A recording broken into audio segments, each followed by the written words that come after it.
Now, the reason why you are seeing so many options in here is what we did is we loaded all these examples. These are examples that we put in here that we've configured previously for other customers, other partners, or just some scenarios to help explain some of the things that we've put together. It's also used as a starting point. So for instance, if you go into any one of these, so let's say you go to the heat exchanger one over here, and you like the look and feel of this app, you have access to it. You'll see it's got live data coming through, it's got recommendations here, it's got a chart down the bottom. Let's say you like it and you want to use this app and just extend it and add on to it.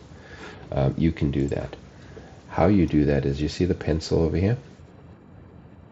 If you click the edit, every single one of you has read access to this, which means you can click the pencil.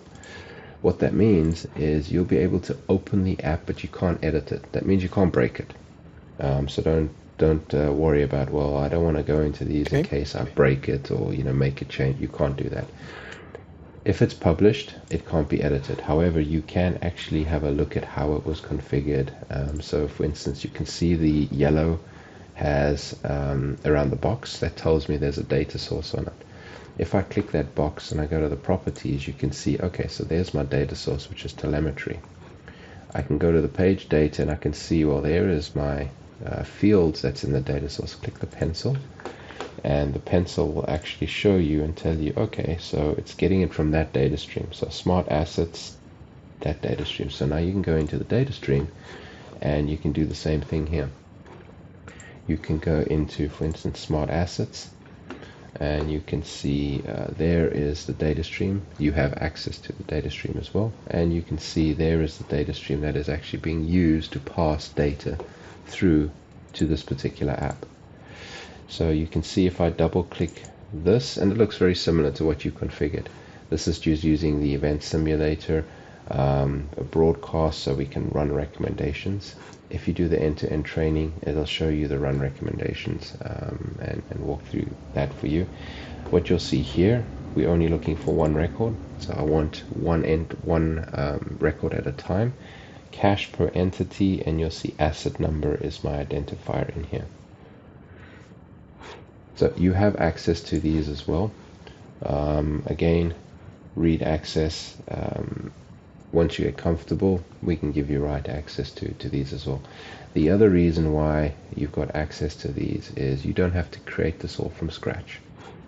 So let's say you actually want to use part of this app and you want to extend this app. If you go here to the main app view, so how I get there is you can either scroll left or just close this page. So here is the main app. If you click more, you can see clone. You can clone the whole app. You can do that for any of the apps in here. So as an example, let's say you go into the smart, let's go into this example. Let's say you like some of the things that were in this particular example, and you want to copy it or clone it or use it. Let's say the pump view. So let's have a look at this view here. You'll see there's a 2D, there's some live visuals, there's a lot of data coming down the bottom here. There's a 3D section as well. You want to use this as a starting point versus going from there. Now, in this particular view here, to be able to clone it, you do the same thing. You click the pencil and you just go into the clone section. You can clone the whole app and make changes to it. We've given you access to a lot of examples. Because you're a partner of ours, you get access to a few more things in here. So you can clone all the apps as you want to. You can clone recommendations as well. So on the left you'll see here's recommendations. You can go into, there's a whole bunch of recommendations that you all have access to as well. Same principle applies here.